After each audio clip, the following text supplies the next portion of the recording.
ఈ డబ్బులు ఎక్కడికి పోయాయి అన్న విషయం పైన కూడా ఖచ్చితంగా మనం డిస్కస్ చేయాల్సిన అవసరం ఉంటుంది. ఎందుకు అంటే ఈ డబ్బులతో వాళ్ళు జల్సాలు చేస్తున్నారు. అందులో ముఖ్యంగా చూస్తే మాత్రం తన కూతురు పెళ్లి వందలాది కోట్లు ఖర్చు పెట్టి గోవాలో డెస్టినేషన్ మ్యారేజెస్ చేశారు. కానీ ఇక్కడ తన కూతురు హాస్పిటల్ బెడ్ మీద ఉంది, కనీసం కొద్దిగైనా సహాయం చేయండి అని అడిగిన గతంలో మనం మొన్న మాట్లాడిన ఎవరైతే ఉన్నారో ఆ కస్టమర్కి సంబంధించిన డబ్బులు ఇవ్వకపోగా తనను కూడా బెదిరించే ప్రయత్నం చేశారు. కానీ తన కూతురుకు మాత్రం గోవాలో డెస్టినేషన్ వెడ్డింగ్ చేయడానికి డబ్బులు ఉన్నాయి ఈ సుధాకర్కి. కానీ ఎవరైతే ఇలా కష్టపడి సంపాదించిన డబ్బులు ఏవైతే ఉన్నాయో ఆ డబ్బులను రిటర్న్ చేయడానికి మాత్రం మనకు మనసు రావట్లేదు. ఒకసారి మన సాగర్ దగ్గరికి వెళ్దాం. ఒకసారి సాగర్, ఏంటి మీరు అబ్జర్వ్ చేసిన విషయాలు ఏంటి, అక్కడ స్థానికంగా ఆయనకున్న సిచ్యువేషన్ ఏంటి, ఏమనుకుంటున్నారు? Sir good afternoon. వాస్తవానికి పసుపులేటి సుధాకర్ గురించి కొన్ని బేసిక్స్, కొన్ని విషయాలైతే మనం పరిశోధనలో కానీ లేదంటే నాకు తెలిసిన విషయాలు కానీ మనం ఇప్పటి వరకు ఇన్వెస్టిగేషన్ విషయాలు అయితే మీకు కొన్ని చెప్తాను. కావలిపట్నానికి చెందిన పసుపులేటి సుధాకర్ అతను 11 ఏళ్ల వయసులోనే హైదరాబాద్ కి వెళ్లిపోయారు. 45 రూపాయల జీతానికి, ఆఫీస్ బాయ్ జీతానికి చేరాను. అనంతరం 14 సంవత్సరాలకే ఒక 50 మంది కార్మికులతో రాడ్ బెండింగ్ పనిచేశాను. అనంతరం కేవలం 17-18 సంవత్సరాలకే ఒక కన్స్ట్రక్షన్ ఫీల్డ్ లో ఒక కాంట్రాక్టర్ గా ప్రభుత్వ కాంట్రాక్టులు చేస్తూ నేను ఎదిగానని చెప్పి అనేక సందర్భాల్లో చెప్పడం జరిగింది. అంటే 11 సంవత్సరాలకే ఆయన బయటికి వెళ్లిపోవడం జరిగింది కావాలి నుంచి. అనంతర కాలంలోనే త్రిపుర కన్స్ట్రక్షన్స్ అనే ఒక పేరుతో ఒక కన్స్ట్రక్షన్ ఫీల్డ్ లోకి ఎంటర్ అవ్వడం, అనంతరంలోనే తక్కువ కాలంలోనే ఎక్కువ పేరు సంపాదించుకోవడం, మంచి పేరు సంపాదించుకోవడంతో అనేక మంది వందలాది మంది కస్టమర్లు కూడా సంపాదించుకుని అనేక సందర్భాలు చెప్తారు. ఇదే సమయంలో కూడా త్రిపుర కన్స్ట్రక్షన్స్ పేరుతో తక్కువ షార్ట్ పీరియడ్ లోనే ఎక్కువ కూడా అమౌంట్ సంపాదించడం. ఇదే క్రమంలో ఆయనకి రాజకీయంగా కూడా రాజకీయం మీద చాలా మక్కువ ఎక్కువ. దీంతోనే 3 దఫాలుగా, అంటే మొదట ప్రజారాజ్యం పార్టీలో ఉన్నారు, అనంతరం 2019లో జనసేన పార్టీ తరఫున గాజు గ్లాస్ గుర్తు మీద ఒక ఎమ్మెల్యేగా పోటీ చేయడం, ఓడిపోవడం జరిగింది. అనంతరం 2024 ఎన్నికల్లో కూడా 2024 ఎన్నికల్లో అప్పటికే ఒక బీజేపీ టికెట్ కానీ లేదంటే టీడీపీ జనసేన టికెట్లు ఆశించి ఫెయిల్ అవడంతో ఆయన స్వతంత్ర అభ్యర్థి కూడా పోటీ చేయడం జరిగింది. సో ఈ స్వతంత్ర అభ్యర్థిగా పోటీ చేసే క్రమంలో ఆయన చాలా భారీగా అమౌంట్ ఖర్చు పెట్టారు. భారీగా అమౌంట్ అంటే సుమారు 50 నుంచి 100 కోట్ల రూపాయల వరకు నియోజకవర్గంలో ఖర్చు పెట్టడం జరిగింది. ముఖ్యంగా పిఎస్ఆర్ ట్రస్ట్, అంటే ఏదైతే ఈ సుధాకర్ సొంత పేరు మీద ఒక ట్రస్ట్ స్థాపించారు. ఈ ట్రస్ట్ పేరుతో స్కూల్స్ కానీ లేదంటే విలేజెస్ లో దేవాలయాల డెవలప్మెంట్ కానీ, అంటే రాజకీయంలో భాగంగా ఈ విధంగా సేవా కార్యక్రమాలతో ప్రజల్లో పోటీ చేసి రాజకీయంగా గెలవడం కోసమో రాజకీయంగా దాన్ని ప్రాబల్యంగా మార్చుకోవడం కోసం మాత్రమే ఖర్చు పెట్టారు, సేవ చేశారు అనుకోవచ్చా? 100% షూర్. ఎందువల్లంటే ఇప్పుడు ఏదైనా ఒక సేవా ట్రస్ట్ స్థాపించి అనేక సేవా ట్రస్టులు కూడా ఉన్నాయి. ఈ సేవా ట్రస్టులు ఏంటంటే వాళ్ళు ఎటువంటి లబ్ధి లేకుండా తమ సంపాదనలో కొంత మాత్రం ఖర్చు పెడతారు. ఇది కేవలం వారు మానసికంగా ఆనందం కోసం లేదంటే సమాజ సేవ కోసం రకరకాలుగా సిఎస్ఆర్ ఫండ్స్ కానీ ఇలాగ ఉంటాయి.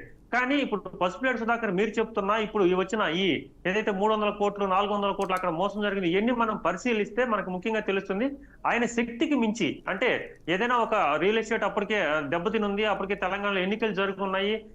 కానీ ఆ సమయంలో ఆంధ్రాకి వచ్చినప్పుడు ఆయన లిక్విడ్ ఎన్నికల్లో పోటీ చేయాలంటే ఏది అప్పేది ఉండదు, స్పాట్ లోనే అంతా కూడా ఖర్చు పెట్టవలసి ఉంది. విపరీతంగా ఖర్చు పెట్టారు డబ్బులు, అంటే సుమారుగా 50 నుంచి 100 కోట్ల రూపాయలు ఖర్చు పెట్టారంటేనే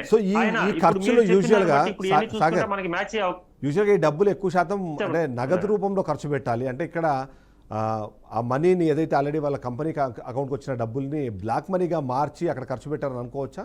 అవకాశం ఉందంటారా?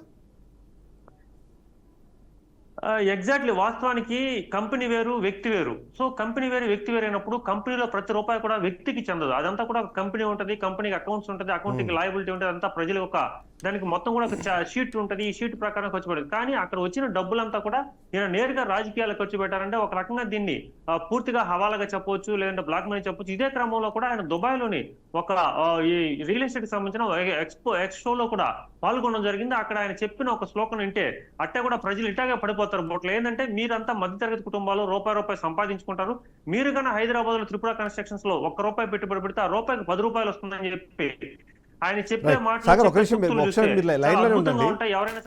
మీరు లైన్లోనే ఉండండి. మనతో పాటు అడ్వకేట్ మాలతి గారు ఉన్నారు, ఒకసారి తన్ని మాట్లాడించే ప్రయత్నం చేద్దాం. ఇక్కడ చాలా క్లియర్గా అర్థమవుతున్న విషయాలు రెండు. ఒకటి, ఆయన త్రిపుర కన్స్ట్రక్షన్స్ అనే పేరుతో డబ్బులు కలెక్ట్ చేశారు. కానీ ఆయన ఏ ఉద్దేశంతో అయితే కలెక్ట్ చేశారో అక్కడ ఖర్చు పెట్టకుండా తన్ని వేరే వాటికి మరల్చారు అన్నది చాలా క్లియర్ అవుతుంది. అది ఆయన రాజకీయాలు కావచ్చు, లేదా ఆయన పిల్లలకు సంబంధించిన పెళ్లి కోసం పెట్టిన ఆడంబరాలకు కావచ్చు. ఇప్పుడు మరొక కీలకమైన అంశం ఏంటంటే త్రిపుర రెసార్ట్స్ అని చెప్పేసి ఒక కొత్త రెసార్ట్స్ స్టార్ట్ చేసి అక్కడ డబ్బులు తీసుకెళ్ళి పెట్టారు. సో ఈ మూడింటిని చూస్తున్నప్పుడు అంటే ఈ డబ్బులు ఇక్కడ నుంచి అక్కడ చేసేటప్పుడు ఇక్కడ ఒకటి సంబంధం లేని వాటికి అంటే ఒక దగ్గర నుంచి ఇంకో దగ్గర ట్రాన్స్ఫర్ చేయడం అది నేరంగా కనిపిస్తుంది, మనీ లాండరింగో లేకపోతే ఇక్కడ వాటిని హవాలాకి మార్చే అవకాశం ఉన్న నేపథ్యంలో సో ఏంటి ఇలాంటి కేసెస్లో లీగల్గా వాళ్ళకి ఎలా ఉంటుందంటారు? ఇది కంప్లీట్ ఏంటంటే cheating case. So cheating case అనగానే 420 మనం ఐపీఎస్ అనుకోవచ్చు, లేకపోతే ఐపీసీ అనుకోవచ్చు, లేకపోతే బిఎన్ఎస్ యాక్ట్ వస్తే 318. ఇప్పుడు బిఎన్ఎస్ యాక్ట్ వచ్చింది కాబట్టి సో చీటింగ్ కేసు వచ్చేసి 318. అట్లా కాకుండా ఫేక్ ప్రామిసెస్ ఇస్తున్నారు. అంటే ఏదైతే ప్రామిస్ చేసిండ్రో ఆన్ టైమ్ అనేది రిజిస్ట్రేషన్ చేసి ఇవ్వకపోవడం, వాళ్ళకి పొజిషన్ ఇవ్వకపోవడం ఇవన్నీ చేస్తున్నారు కాబట్టి ఫేక్ ప్రామిసెస్ కింద section 318 of clause 2 BNS act. ఇది కాకుండా ఇక్కడ క్రిమినల్ బ్రీచ్ ఆఫ్ ట్రస్ట్ కూడా జరిగింది. So section 314. అండ్ ఇక్కడ మనం గమనించాల్సింది ఏంటంటే త్రూ అవుట్ ద కేస్ వీళ్ళకి రేరా పర్మిషన్స్ లేవు, హెచ్ఎండిఏ పర్మిషన్స్ లేవు. సో హెచ్ఎండిఏ పర్మిషన్స్ లేవు అన్నప్పుడు కన్స్ట్రక్షన్ పర్మిట్ అసలు లేదు అన్నట్టు. సో లేదు అన్నప్పుడు వీళ్ళు ఏం చేశారంటే హెచ్ఎండిఏకి అప్లై చేస్తే హెచ్ఎండిఏ డినై చేసింది, మేము పర్మిషన్ ఇయ్యము అని చెప్పింది. సో దానికోసం హైకోర్టు వెళ్ళారు వీళ్ళు. హైకోర్టుకి వెళ్ళి కేసు వేస్తే ఏమవుతుందంటే ఈ రోజు వరకు కూడా కేసు ఇంకా పెండెన్సీలోనే ఉంది, ఇంకా కేసు పెండింగ్ ఉంది. సో దాని మీనింగ్ ఏంటంటే ఈ రోజు వరకు కూడా హెచ్ఎండిఏ పర్మిషన్ అనేది ఇవ్వలేదు. సో హెచ్ఎండిఏ పర్మిషన్ లేకుండా రేరా పర్మిషన్ లేకుండా కన్స్ట్రక్షన్ ఎట్లా చేస్తున్నారు ఫస్ట్ పాయింట్. అండ్ చాలామంది ఇప్పుడు ఇన్వెస్ట్ చేస్తున్నారు, కొంటున్నారు, కానీ రీరా పర్మిషన్ ఉందా లేదా, హెచ్ఎండిఏ పర్మిషన్ ఉందా లేదా అనేది అసలు అంటే ఎవరైతే కస్టమర్స్ ఉంటున్నారో వాళ్ళు చూసుకోవట్లేదు. బేసిక్ ఇది చాలామంది టక్కున కొనేయడం అన్నట్టు కాదు, బేసిక్గా ఇదంతా చూసుకోవాలి, కస్టమర్స్ చేసుకోవాలి. So section 3 of RERA act కూడా వస్తుంది. దాని కింద ఇప్పుడు రేరా యాక్ట్ పర్మిషన్ లేకుండా కన్స్ట్రక్షన్ జరిగింది కాబట్టి రేరా యాక్ట్ కూడా వీళ్ళకి రిఫ్లెక్ట్ అవుతుంది. ఇదంతా కాకుండా డెఫిషియన్సీ ఆఫ్ సర్వీస్ జరిగింది, అంటే ఆన్ టైం ఇవ్వలేదు, అన్ఫేర్ ట్రేడ్ ప్రాక్టీస్ అంటే ఏదైతే చెప్తున్నారో అది లేదు, అక్కడ వేరే ఉంది కాబట్టి. సో కన్జ్యూమర్ ప్రొటెక్షన్ యాక్ట్ 2019 అమెండ్మెంట్తో జరిగిన దాంట్లో కూడా డెఫిషియన్సీ ఆఫ్ సర్వీస్ కింద కూడా కన్జ్యూమర్ ఫోరంలో కేసు వేయొచ్చు. సో ఇట్స్ అబోవ్ 1 crore కాబట్టి స్టేట్ కమిషన్కి వెళ్ళొచ్చు. ఇలాంటి కేసెస్ లేవు అని అనుకోవద్దు. చాలా మంది ఇప్పుడు మిడిల్ క్లాస్ మేము వెళ్తే అంటే వాళ్ళు ధైర్యంగా ఇది మనీ లాండరింగ్ కేసు కూడా ఇక్కడ కీలకమైన పాయింట్ ఏంటంటే వీళ్ళు వెళ్ళి ఒకవేళ పోలీస్ స్టేషన్లో కేసు పెట్టినప్పుడు చాలా వరకు రియల్ ఎస్టేట్ కంపెనీస్ చేస్తుంది ఇది ఆల్రెడీ చట్ట పరిధిలో ఉంది కాబట్టి అక్కడ డిసైడ్ అయిన తర్వాతనే మేము మీకు పేమెంట్స్ చేస్తాము అనే ఒక థాట్ ప్రాసెస్లో తీసుకెళ్ళిపోయి వీళ్ళందరినీ ఎక్కువ వెయిట్ చేయించే పరిస్థితి. మీకు కూడా తెలుసు సివిల్ కేసెస్ కానీ ఇలాంటి క్రిమినల్ పెండెన్సీస్ చాలా రోజులు ఉంటాయి. అయితే ఇక్కడ ఏంటంటే బేసిక్ ఏంటంటే హెచ్ఎండి పర్మిషన్ లేకపోవడం వల్ల హైకోర్టులో కేసు నడుస్తుంది, అది ఓకే, అది సైడ్కి. బట్ వీళ్ళకి ఏంటంటే రిజిస్ట్రేషన్స్ చేసి ఇవ్వాలి, చేసిన తర్వాత పొజిషన్ ఇవ్వాలి, అది రెండు అయితే లేదంటే స్పెసిఫిక్ పర్ఫార్మెన్స్ కేసు వస్తుంది. స్పెసిఫిక్ రిలీఫ్ యాక్ట్ కింద వీళ్ళు వెళ్ళి నాకు రిజిస్ట్రేషన్ చేయడం కాదు, కనీసం పొజిషన్ ఇవ్వట్లేదు, కనీసం చూపించలేదని చెప్పేసి సివిల్ కోర్ట్స్లో కేసు వేయచ్చు. బట్ ఇక్కడ నేను మాట్లాడదలుచుకుంది ఏంటంటే ఇప్పుడు రేఖ గారు మాట్లాడిన దాని ప్రకారం మేము మిడిల్ క్లాస్ పర్సన్స్ మేము వెళ్ళి ఎట్లా కేసు పెడతాము అంటున్నారు. దాని తగ్గట్టు వాళ్ళు మీరు ఏమైనా చేసుకోండి మమ్మల్ని ఏం చేయలేరు అన్నట్టు వాళ్ళు మాట్లాడతారు. అది అలా ఉండదు. ఎందుకంటే స్వయంగా నేను ఎన్నో కేసెస్ చూసినా కన్జ్యూమర్ ప్రొటెక్షన్ యాక్ట్ కింద కన్జ్యూమర్ ఫోరంలో స్టేట్ కమిషన్లో ఇంతకంటే కూడా పెద్ద స్కామ్స్ అనేది కేసెస్ ఫైల్ అయినాయి. పర్సన్ని ఎక్కడి నుంచో తీసుకొచ్చి అరెస్ట్ చేసి జైల్లో పెట్టడం జరిగింది. అది కాకుండా అతని ప్రాపర్టీ అన్నీ కూడా తీసుకెళ్ళి అటాచ్మెంట్ చేస్తారు. అతనికి సంబంధించిన పర్సనల్ లేవో ఇప్పుడు ఇది కంపెనీ, ఇది ఒక entity, but still it's entity, అంటే ఆ కంపెనీ లయబిలిటీ ఉంది. సో ఆ company liability plus as a person authorized person వచ్చి పాసిబిలిటీ కాబట్టి అతన్ని తీసుకెళ్లి జైల్లో పెడతారు. అండ్ అతనికి సంబంధించిన కంపెనీకి సంబంధించిన ఏవైతే ప్రాపర్టీస్ ఉన్నాయో అవి కూడా అటాచ్ చేసేసి ఎవరికైతే బాధితులు ఉన్నారో వాళ్ళందరికీ చాలా తెలివిగా వెళ్ళి దుబాయ్లో దాచిపెట్టుకున్నారు. ఆయన ఇండియాలో లేరు, దుబాయ్లో ఉంటారు, లేదా దుబాయ్లో ఉన్నారని చెప్పేసి వాళ్ళ సిబ్బందితో చెప్పిస్తారు. ఎవరిని అడిగితే ఆయనతో మాట్లాడే అవకాశం ప్రస్తుతానికి లేదని చెప్తున్నారు. అందుకని వీళ్ళు వెళ్ళి పోలీస్ కేసు పెట్టాలి. పెడితే వాళ్ళకి ఎల్ఓసి ఇష్యూ అవుతుంది. ఎల్ఓసి ఇష్యూ అయితే ఇక్కడున్న పట్టుకొని వస్తారు అండ్ కోర్టు ముందు నుంచి పెడతారు. ఎంత టైం పట్టొచ్చు ఇది నిజంగానే వాళ్ళకి? ఇంత టైం పడుతుంది అని చెప్పలేము, but someone should come forward. ఎవరో ఒకరు వచ్చి ముందు కేసు పెట్ట తప్ప ఇప్పుడు సోమోటో కోర్టు కొన్నిసార్లు తీసుకుంటుంది, కొన్నిసార్లు తీసుకోలేదు, తెలియదు. సో ఎవరైనా ఒకరు వెళ్ళి పోలీస్కి వెళ్ళి వెళ్తే ఇప్పుడు ఇందులో సఫర్ అయిన వాళ్ళు లిటరల్లీ అందరూ కూడా సీనియర్ సిటిజన్సే ఆల్మోస్ట్. అంటే మీరు చూసుకుంటే సీనియర్ సిటిజన్సే ఉంటారు. అండ్ అందులో కూడా సూయేజ్ ప్రాబ్లమ్స్ ఉన్నాయంట, క్వాలిటీ వైజ్ ప్రాబ్లమ్స్ ఉన్నాయి, అన్ని డెఫిషియన్సీ ఆఫ్ సర్వీస్ కింద వస్తాయి. సో ఇన్ని కోర్ట్స్లో ఒక పోలీస్ స్టేషన్లో మీకు న్యాయం జరగకపోవచ్చు, అక్కడ జరగకపోతే కన్జ్యూమర్ ఫోరంలో జరుగుద్ది, అక్కడ కాకపోతే మీ సివిల్ కోర్టులో జరుగుద్ది, ఎక్కడ కాకపోతే హైకోర్టులో జరుగుతుంది.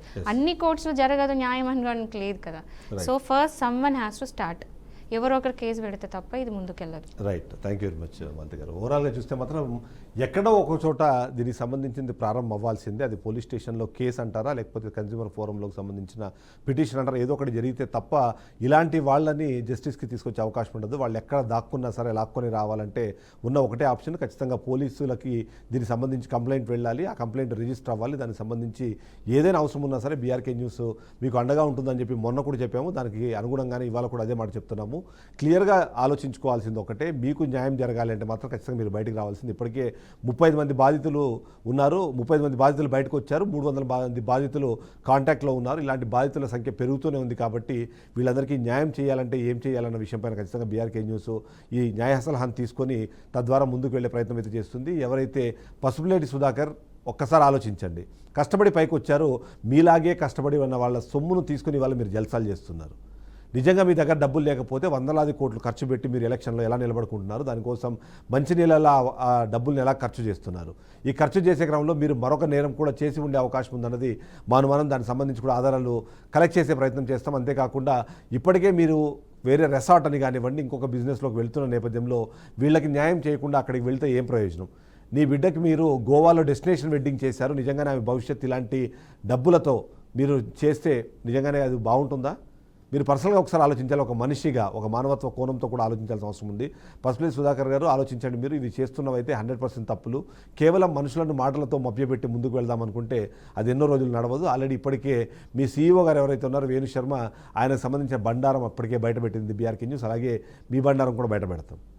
ఓవరాల్గా చూద్దాం. ఖచ్చితంగా ఈ బాధితులందరికీ న్యాయం చేసే ప్రయత్నం బీఆర్కే న్యూస్ చేస్తుంది. ఇది ఇవాళ షో. నెక్స్ట్ షోతో మళ్ళీ కలుద్దాం. Stay tune.